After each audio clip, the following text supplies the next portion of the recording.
Is December 25th, 1974, and I'm interviewing Dr. Herbert Ribner in New York City. Dr. Ribner was a chaplain during this period. Where and when did you first encounter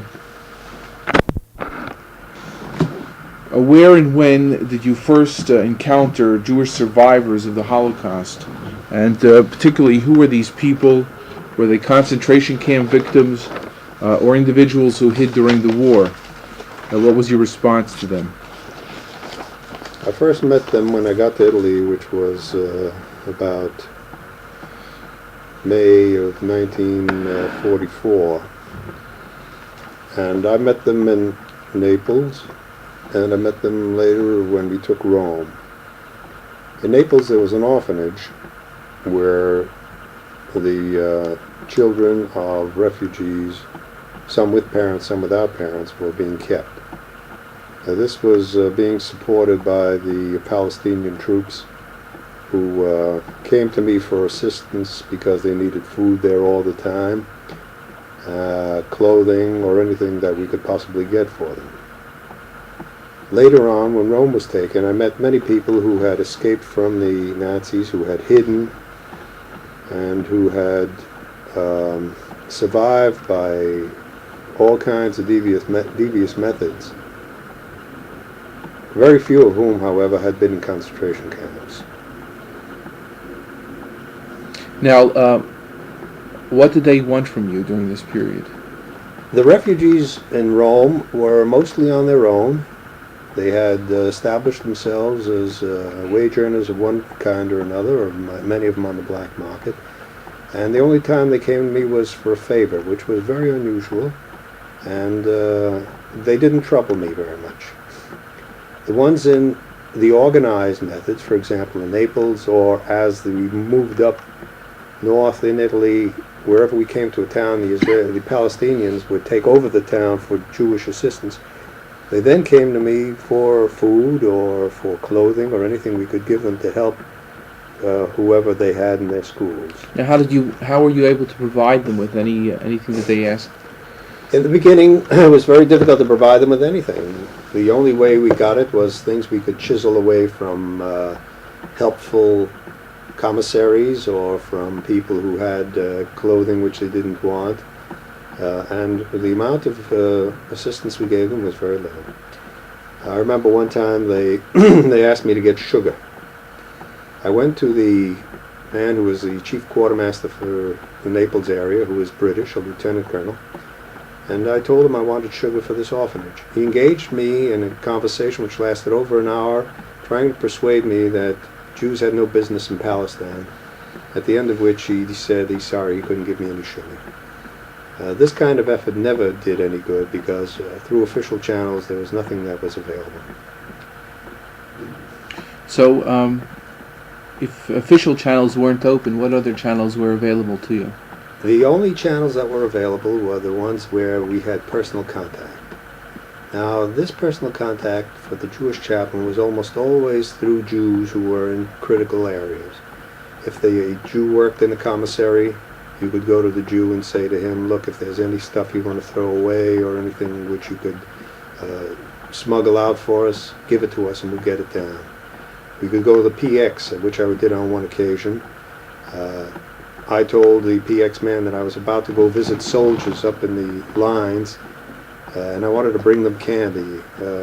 He fully understood what I was saying and gave me about 30 boxes of candy at that time, which of course I brought down to the orphanage.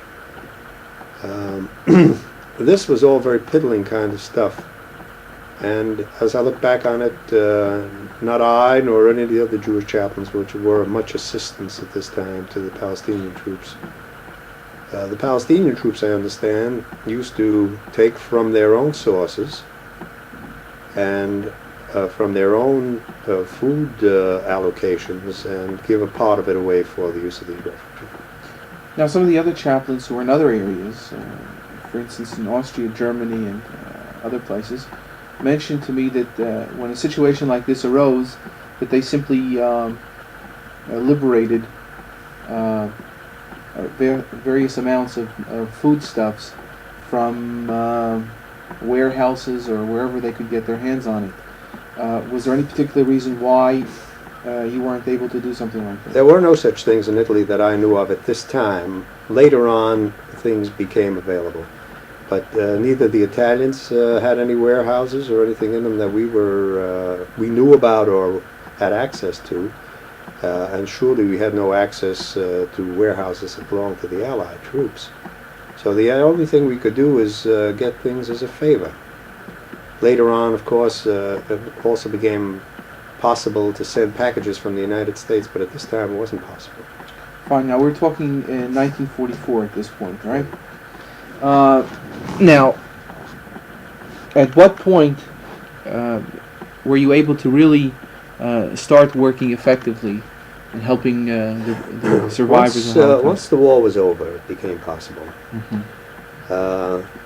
I'd like to point out what I mentioned to you privately, that it was not fully, we were not fully, or I was not fully cognizant of the extent of the refugee problem during this time. We were so occupied with our daily problems, the Jewish chaplain vis-a-vis the Jewish troops, or vis-a-vis troops in general, vis-a-vis other chaplains, piddling nonsense as you look upon it in retrospect, but very big at the time. This is a reflection of what happens very frequently, that when you live in an environment, the little things of the environment become very big, whereas if you have a balance and maturity, you can see it in perspective, you will recognize that they're not big, but at the time they were big.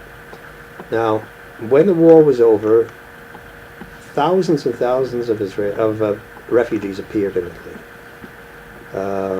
We were told that the Jewish Brigade just took off from Klagenfurt, wherever they were, went up into Poland, and wherever they saw a refugee, they just threw him into a truck and brought him down into Italy.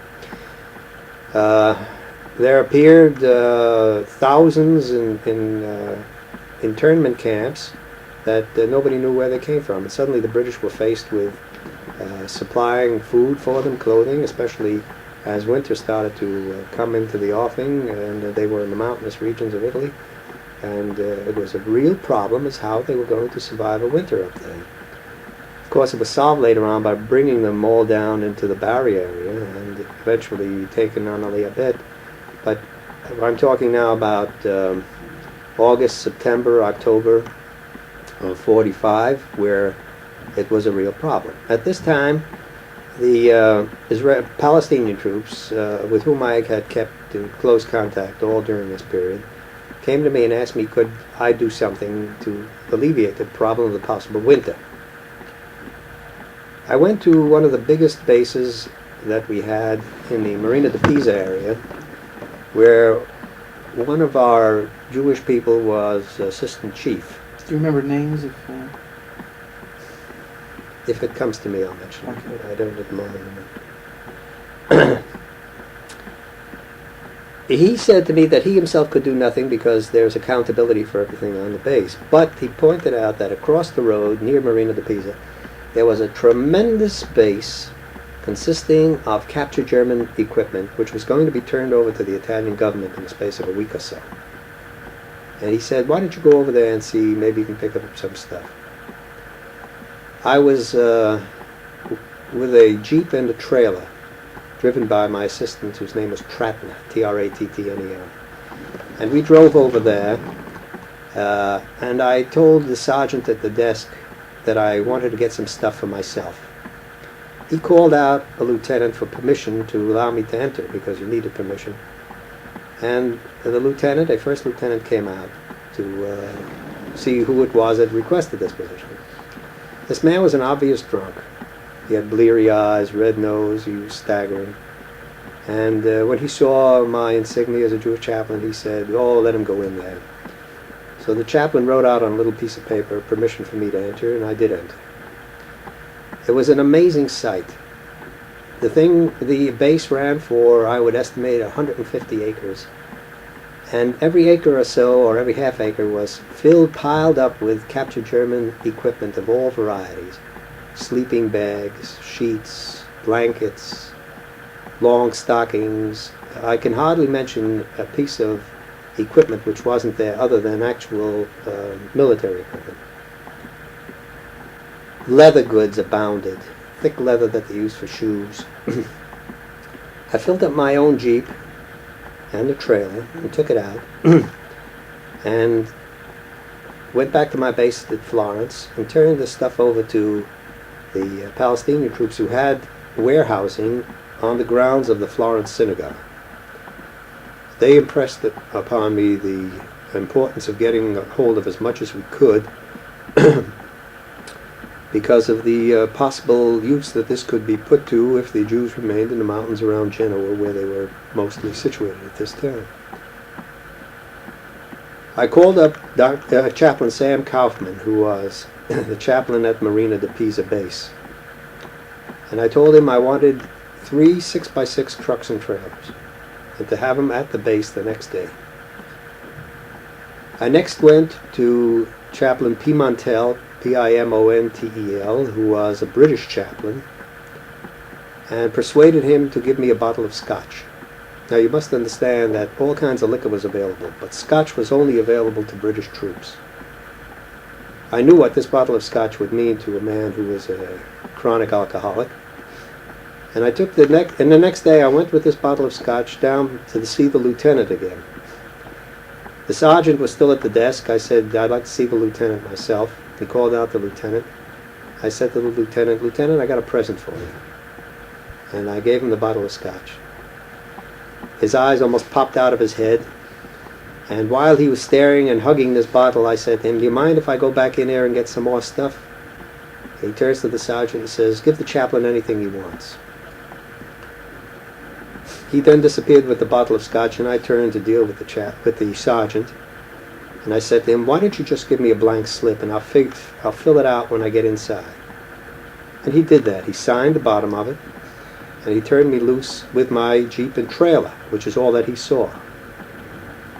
The 3 6x6 trucks and trailers, however, were at the far entrance. I took the Jeep around to that side where a private first-class colored man was in charge. I showed him the slip and I showed him the signature of the sergeant, and he admitted the trucks and the trailers, and we started to load them up. Now, he stood with the slip in his hand and said, how much of each do you want? The loading was actually done by German prisoners of war. So I said to the PFC, tell him I want 100 sheets. He says, well, I don't speak German. So I said, I speak German. So I said, put down 100 sheets. Then I turned to the sergeant of the prisoners of war and say, 500. And Tratner would immediately move to the next pile, taking the PFC with him, while they loaded on 500.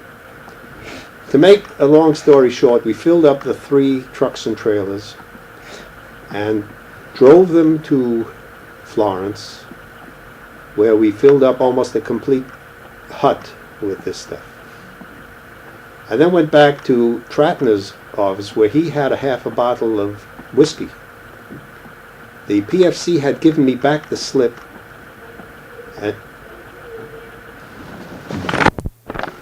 I again called Sam Kaufman, who obligingly again got me 3 trucks and trailers. This time I went directly to the PFC and gave him the half a bottle of whiskey, whereupon he disappeared. And we went in with the 3 trucks and trailers at our leisure.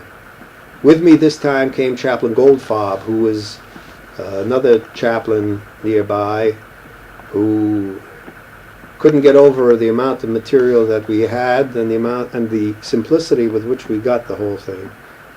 And after we loaded the 3 trucks and trailers, back we went to Florence to fill up the hut that we had started. There was so much stuff in there that we couldn't even pile it on. We had to climb over clothes in order to reach almost to the roof or to the ceiling with the equipment. 2 days later, the thing was turned over to the Italian government, and we no longer had access to it. This was the biggest illegal haul that I made. And of course, this is something we would not want any government to know about, because certainly it doesn't put the Jewish chaplain in a good light. But our attitude was that there very little we wouldn't do for the refugees, and this was just a case in point. Were there any other experiences that you had with the remnants of European Jewry after these encounters? In other words, I would like, as much as possible, experiences in this area. One of the most interesting things that I got was when talking to these refugees who eventually dribbled down to Florence. In Florence, we had a Jewish Soldiers Club. This club had originally been established by the British troops, British Jewish chaplains actually, and had been supported by the Palestinian troops as far as commissary was concerned. When the British troops retired from Florence, the chaplains made no provision for keeping this club open, and it was really something highly desirable both for American and British Jewish troops, because it was the one place in Florence into which they could come, have services, have even a kosher meal, and meet each other. When the British chaplains moved out, I took over this club, and actually it was run by Tratna because my job at this time was riding all over Italy to see the 12th Air Force troops.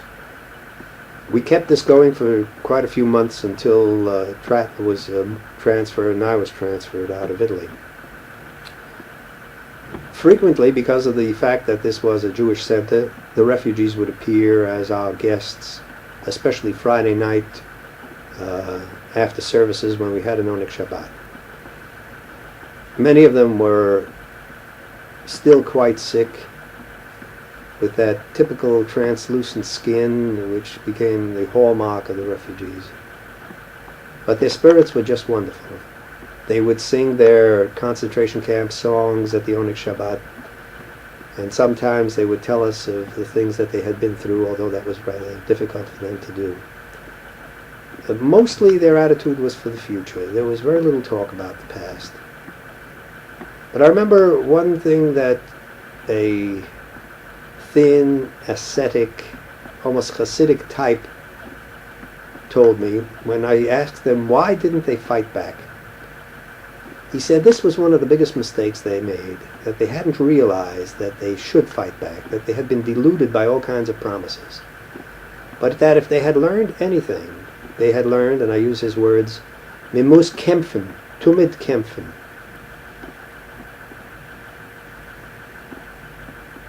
Not everybody was nice.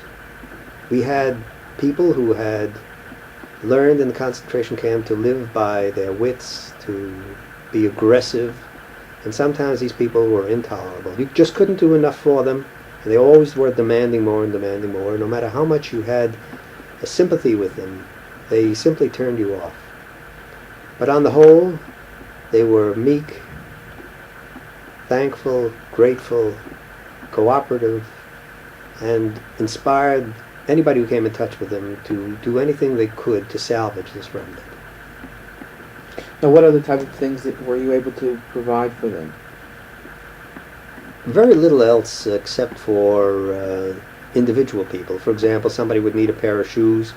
He'd come and ask for a pair of shoes specifically, whereupon we try to get him a pair of shoes. But as a group organization, to provide many people, that we did not or could not do. I know that Duv Devani, who was probably the leader of the Abet group that was with the brigade, was very unhappy with Jewish chaplains. And on the whole, I think he was probably right. We could have done much more. The Jewish chaplains in... American Jewish chaplains. American Jewish chaplains in Italy. In Italy. But what could they have done more? They could have stuck their necks out a lot more to go and do those things which I did on a more elaborate scale, or more frequently, or all chaplains should have done things like that. Unfortunately, my experience talking to the Palestinian troops was that very few Jewish chaplains in Italy did anything for the refugees as a whole. The British chaplains were probably even worse than the American chaplains. The British Jewish chaplains? The British Jewish chaplains did not get along with the Israelis or the Palestinians. And there was so much resentment that if the Palestinians came to them and asked them for something, even if it weren't for the Palestinian troops themselves, if it were refugees, they met with resistance. The British Jewish chaplains were very loyal to the British. They were loyal to the regulations. They stuck to regulations. They didn't have the attitude that some American Jewish chaplains had of the hell with the regulations when it comes to saving my brethren, which would apply both to saving American Jewish soldiers as brethren as well as refugees as brethren. Why do you think the Jewish chaplains, and perhaps if you don't mind we should list them, who are the people you're talking about? They should have taken a more active role. All the Jewish chaplains. We don't have to list anybody. My impression Well, is in that other words- very few American Jewish chaplains in Italy stuck their necks out or violated regulations on any large scale, such as I described to you. So I'm supposed to assume, therefore, that anyone listed in Italy during that period of time, let's say 44, 45, did very little. As far as I know. But isn't it... I would say, as far as I know, I should qualify that because between the months of August and November of 44, I was in the southern France invasion. I didn't know what was happening in Italy, but it was no different. Now, there were some chaplains who spoke for refugees on a political scale. For example, Hochman, who was in Rome and was a good friend of Lieutenant Colonel Paletti, could speak to Paletti about refugee things. But whether or not he actually went out of his way to get them things, to violate regulations even to get them, that I would doubt. Well, and this is not to say that their hearts did not bleed for the refugees. There wasn't a single chaplain that I would know of who wasn't interested in helping. They had no direction and were not daring about it. the problem that I have, of course, is that if I have a list of chaplains, I don't know another chaplain in Italy who was doing anything big for refugees. You had very direct contact with most of them. I think I knew them all. Okay. Now, you mentioned something about packages. We know that in other areas there were packages that were sent from the United States and distributed to the various survivors, and that this was initiated by the chaplains and various GIs. Were you involved in this type of? I don't think that ever got off the ground in Italy at all. I think the Italian American Jewish chaplains could not compare in their efforts to what actually took place in Europe. On the other hand, there weren't that many refugees in Italy either until after the war, and they. Well, the package program that we're talking about actually came about after May of '45. Yes, after the war was over in Europe. Right. Yeah, well, Max Wall, for example, I know organized a big package, sending packages from Europe. Well, there was no direction, there was no initiative. But there was no direction on the part of chaplains in Europe. Well, as I'm saying this is all to their credit, and they're certainly critical of the chaplains in Italy. It didn't work very well in Italy. It wasn't that Mesiras Nefesh, which I do know did happen. There were no chaplains like those who took off from their work and disappeared and organized refugees. None of this thing happened. On the other hand, there weren't that many refugees in Italy who needed this kind of thing. As I explained to you, many of the refugees had been self-sustaining. I met many refugees in Rome who were living like princes because they had established themselves on the black market and many other ways. Do you think the chaplains may have seen that and said that there wasn't a need for it, or? It couldn't. If the combat chaplains, that is the chaplains who were moving up Italy as the troops were moving up, and I wasn't one of them, but I was also moved with the troops on certain occasions, had to see, for example, what had happened in Terracina, had to see what happened in Leghorn, and the needs that existed. What may have done the trick was that their needs were being taken care of by the Palestinian troops, and so the American Jewish chaplains didn't have the responsibility of taking care of it. But the Palestinian troops came to us and asked for help. And this is what motivated me to help. And I don't know, I'm sure they talked to the other chaplains from time to time. And the chances are they didn't get the kind of assistance they needed. I know that the Palestinians were pretty critical of the American Jewish chaplains because they dedicated to saving refugees and helping the Jews whom they met, they would leave a nucleus of Palestinians behind, even though their unit moved up and accounted for them, sub rosa, even though they were not with them, so that that nucleus could organize a school and a kitchen and all the things that were necessary to save the Jewish children that had been saved from the Germans. Now, these Palestinian troops were not in Northern Europe, and maybe that's why the burden fell on the Jewish chaplains more than it did in Italy. But the fact of the matter is that when Palestinians came to them and asked them for help, and that they weren't... My impression was that I included, in the earlier months, could do very little. Right, okay. In the later months, I don't think anybody did anything except what I'm describing to you. At least that's what they told me. I know I was unique to them because they could come to me and know that I would put myself out for them. When I left Italy, we had a small gathering, and one of them said to me, "We shouldn't let you go like this without doing something for you," speaking as a gratitude to me for what. And I assumed that there weren't others who were doing what I was doing.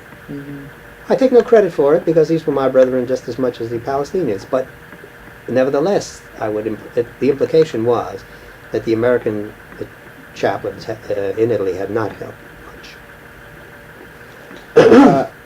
Do you have any contact with the JDC during this period? Yes. And my biggest contact with JDC was in regard to the Zully affair. Do you know about the Zully affair? Yeah, could we, for the record? Zully, you know, was the chief rabbi of Italy who had, during the period when the Nazis had control of Rome, disappeared into the Vatican and had not been heard from until after Rome was taken. Suddenly he appeared and wanted his job back, and since he had not been liked at any time and had not been with them in their times of trial during which so many Roman Jews were killed and so many Roman Jews were sent to Northern Europe and disappeared, the Communard didn't want any part of him. Now, the story as I got it from Hachman, who is now dead, was that Paletti called Hachman in and asked him what should they do about Zully because the Communità didn't want any part of him. And he made the decision that you always have to support the rabbi. Rabbis support rabbis. And he said this to Paletti, whereupon Paletti said to the Communità, you don't take the rabbi back, you don't get any support. So they took him back.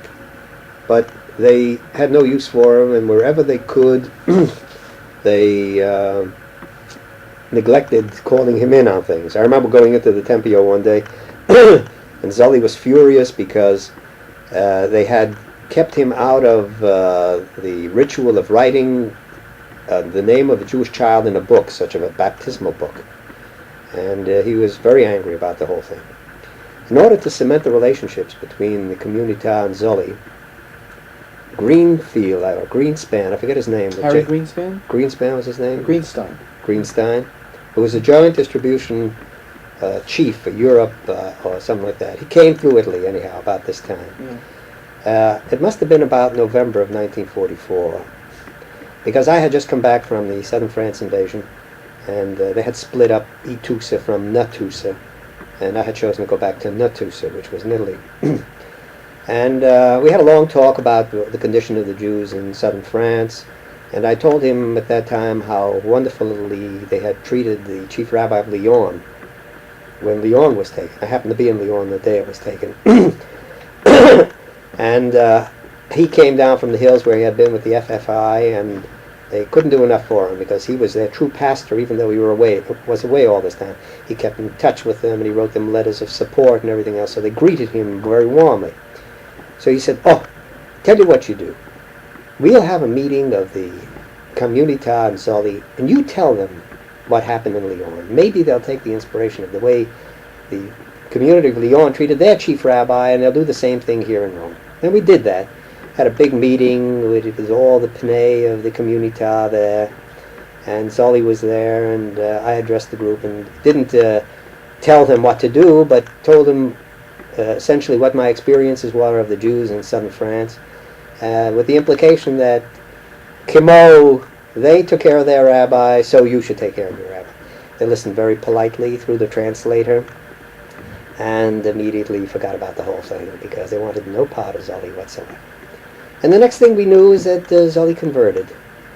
The most shocked man in Italy at that time was probably Hachman, because Hachman had supported him. He had no inkling. As a matter of fact, I had no inkling either, because he announced his conversion over the weekend. The Friday before that, we had services in the Tempio, and as was our custom, we had an Onik Shabbat.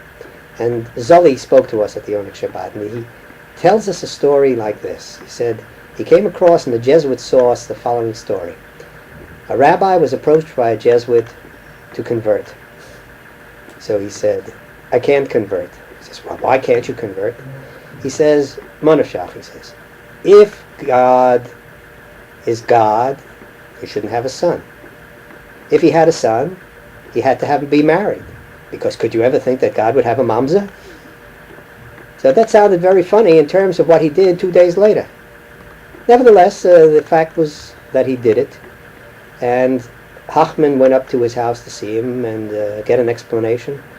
And Hachman told me that his wife saw him first and said, oh, don't trouble him, he's an old man, he's a broken man, everything else. Well, anyway, they insisted on seeing Zolly, and Zolly came out, and what did he say?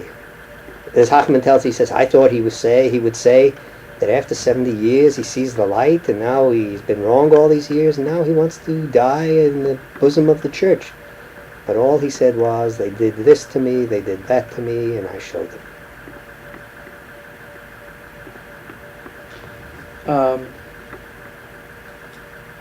Any other experiences in this vein? Well, I happened to be present, unfortunately, when the Audiotine caves were found. The Audiotine caves are near the catacombs of San Calixtus, and it was known that many people had been killed in the cave, but nobody knew where. The story went that a bunch of Germans had been killed one night by the underground in Rome. I don't remember exactly how many, but they took 10 civilians for one man killed, and they brought them into the Audiotine caves. They know that these people disappeared in the Audiotine caves, but nobody knew where they were. And now, 2 or 3 days after Rome was taken, when I first got there, they had dug in the caves, and just as I was walking nearby, they found the place where these people were buried. I was going with a man whose second name I don't know. He was a Jewish man who lived in Rome by the name of Azriel something or other. He was an uncle or a cousin of a soldier of mine whose name was Terracina, who himself is an interesting story, because Terracina was the light heavyweight boxing champ under Mussolini, and when the anti-Semitic rules went into effect, he fled to America, where he worked with the mafia, was taken into the army, insisted on going to Italy, went to Anzio, cracked up in Anzio, and had been sent to my replacement depot, where I made his acquaintance. And through him I met Azriel, whose brother was one of those who had disappeared in the Audiotine caves. And as we were walking along, somebody came running up to him and said they had found the dead bodies in the Audiotine caves. He'd better come. Do you remember when this was? This was just a few days after Rome was taken, maybe within the week. So I went up there, and the entrance to the caves had been covered with stands that had pictures of those known to have disappeared, memorial pictures, very sad. And a policeman was there and said, yes, they had just discovered the place. So I said, well, I'm a Jewish chaplain. I want to go in there and offer prayer, because it was known that many Jews were there. Oh, and they heard the word Capellano, we went down. It was in about, I'd say 500-600 yards from the entrance, and the smell was overpowering.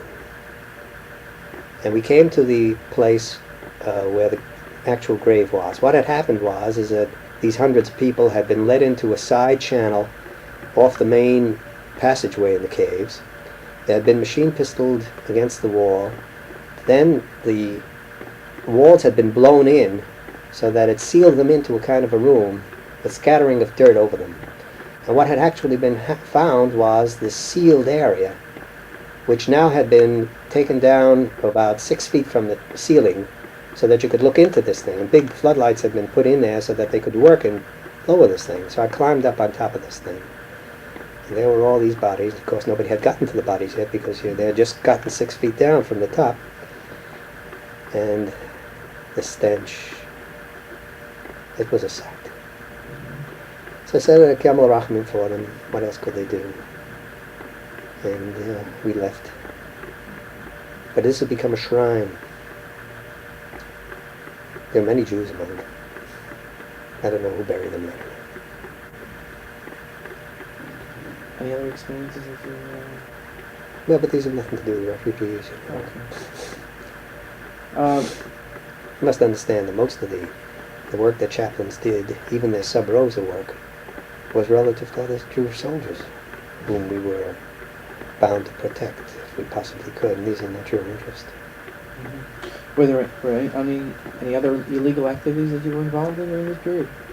It was illegal activities all the time, but not regarding refugees. Mm-hmm. One time, I don't know who these people were, but these Palestinian soldiers came to me and gave me the typical story. Everything had to be legal. You know, we never talked about anything that openly would be illegal. Mm-hmm. They had two men who had to go to see a sick mother in England. Could I get them a ride? I said, sure. Sick mother. Terrible thing. So they had two sergeants suddenly appeared. Kind of surprising that the Aliyah allowed themselves to be hornswoggled this way. They were spick and span, wearing brand new clothes. Each of them was beautifully built and dressed. Obviously people who were in the agency or doing something for the agency, because no soldier walked around that perfect. And to make matters worse, they were escorted by about 20 of the people who were involved in the Aliyah. So I knew that they were important people. But of course, these were the guys who had the sick mother. I wasn't going to ask them any questions. I took them to the Florence airport, where I went over to one of the Jewish men who was on operations and told him that we had two men who had to get to England to see their sick mother. And we got them a flight. Now, sure, they were working for the agency, but I never asked. I wanted to be perfectly legal. If somebody ever asked me, what did you do? And I say, well, I was being a good chaplain, getting people on for compassionate leave. Were there any other types of requests of this sort that Aliyah Bet asked of you? No, not that. We never talked about Aliyah Bet. I just do every now and once I remember saying to them, they asked me for something specific, and I said, well, what do you need this for? So they said, well, you know, it's Aliyah Bet. And we left it at that. I never asked them. I never pried, because I didn't want to know in case anybody ever asked me. Same thing with the Jewish agency. Did they ever come in? No, the Jewish agency never came to me directly. My only contacts were with these people whom I knew personally who were with the Palestine Water Tank Company, Frumkin's command, and with the other people that I knew that I would meet from time to time. Now, we mentioned before about the JDC. How would you describe your association with them? Was there any... I had nothing to do with them. Other than this, there was another guy who came through later who was the JDC representative. He was nothing. Remember his name? No, I wouldn't. If I would, I wouldn't mention it. He was more interested in having a good time. He picked up a chippy in Florence, and he would travel around with her everywhere. And the reflection it made on Joint, as everybody called it, was not a very favorable one. Mm-hmm. Were you involved with any other Jewish organizations during this period? Well, JWB was the big one. Yeah, well, aside from JWB, Vad Hatzalah. No, Vad Hatzalah came through much later. No, I had nothing to do with it. Were you ever called upon to smooth relations between the DPs and the U.S. Army? No.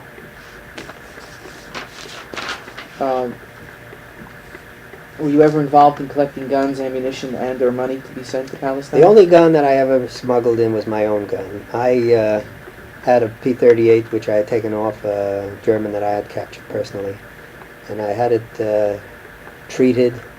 And when I made my own trip to Palestine that time, I took it along with me, gave it to a Palestinian captain who I had met in Italy, who was now back in Palestine. he dug a hole in his yard in Tel Aviv because it was illegal to have weapons at that time. And he put it down there, and I don't know what happened to that. That's as far as I went. But I was able to take it in because nobody checked my baggage. But did nobody approached you about collecting guns or anything of that No, sort? I was never in a position anyway because I was never in a combat outfit in Italy. When I was in a combat outfit in southern France, there were no refugees, it was combat, so nobody came into that zone. Now, we talked about the other Jewish chaplains and their involvement with the refugee problem. Is there anything else you wanted to say about that? Were you involved with them in any way? Did you ever have any meetings with them to talk Yes, about? we had. One of these meetings was when Kurtza came back from Rome, and we all got together. I don't know, it wasn't a formal get-together. There weren't that many of us. There may have been 7 or 8 Jewish chaplains in Italy at the time. And we got together and we discussed, and Kurtza told us what was going on in Rome, and all he could do was run down Urbach and say, don't help them. And I got furious at him, and I laced it into him and broke away from the group and told them all to go to hell. And it was unheard of that simply because it was the Palestinians and not the Americans, that we shouldn't help the refugees.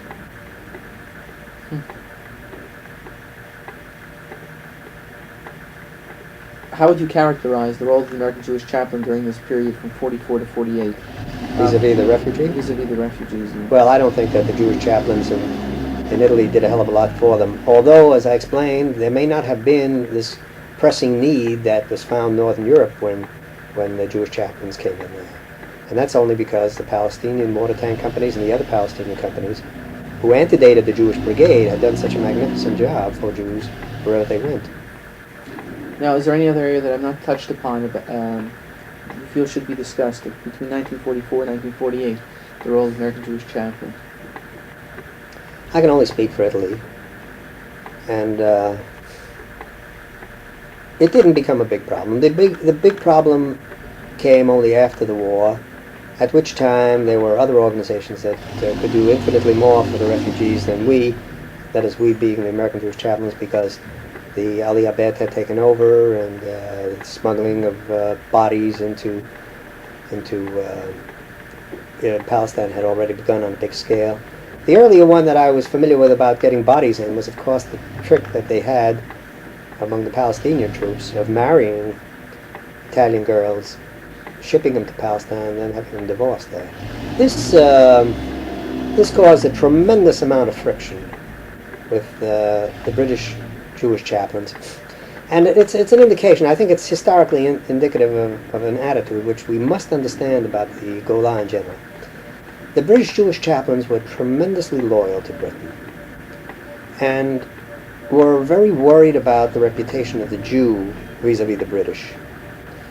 When the tricks became known to the British about how they were getting Italian girls into Italy, they came to the British Jewish chaplains and complained because the weddings were being performed by the British Jewish chaplains. They're the only ones who could have performed the weddings. And they were humiliated by this. Now, there was more to it than this. To the Israeli, who had a wonderful basic Jewish knowledge from his school days, the more or less superficial knowledge that even the Orthodox British Jewish chaplains had was not impressive. And they didn't consider them really as rabbis, not as their rabbis. They had Palestinian rabbis who were with them, like Urbach, and others who were wonderful people, really knowledgeable people, whom they did respect. But the British, knapp lamdim, and they were not impressive. Now, because of the fact that the British had been so accustomed to being venerated in Britain as rabbis, and were suddenly met here by people who tolerated them at best, they were furious at them. And superimpose upon this now humiliating incident of marrying girls just to get them into Palestine, which was a device, a subterfuge to avoid the British rules, you can see how the British British chaplains were furious. Well, I remember one that happened with Berman. Which Berman is it? Berman, he's still in England, the Jewish chaplain. Berman, I don't want to characterize Berman, but I would not consider him one of the brightest people I've met. Berman used to because of this incident of marrying Italian girls, insist on meeting with the people who are going to be married in order to determine what their intentions were, and also to be sure that they understand that divorce is not an easy come, easy go thing. I don't think he really understood what the Palestinians were doing. He thought that it was just the Palestinian attitude toward divorce, that it was easy divorce. So he called in one group one time, and the boy and girl sat there, and he kept impressing upon them the seriousness of their step and that they were going to marry. So the girl made a blunder, and she said, well, listen, we are very honest about being married to each other and everything else, but if God forbid it doesn't work out, we can always get a divorce. Well, when he heard that, he said, what? You're not even married and already you're talking about divorce? I refuse to marry you. Whereupon they went back and told their own commander, who was a Palestinian, about what had happened. He gathered up a minion and proceeded to marry them himself. Whereupon he turned to Berman afterwards and said to him, is this a Kedushin which is toe-face or not? So of course it was. So what could the poor guy do? He had to register them. But that wasn't any way of making friends and influencing people. But this was the attitude that went on between most of the British troops. I would say British chaplains, Jewish chaplains, and the Israelis. They were not very friendly on the whole, and consequently they had very little to do with each other if they could possibly avoid it, which, of course, hurt the refugees to the extent that the British Jewish chaplains might have, I say might have, helped them, because they certainly would never violate his king's regulations to help anybody. Fine. Is there anything else? Okay. Thank you very much. Okay, now if you get a hold of the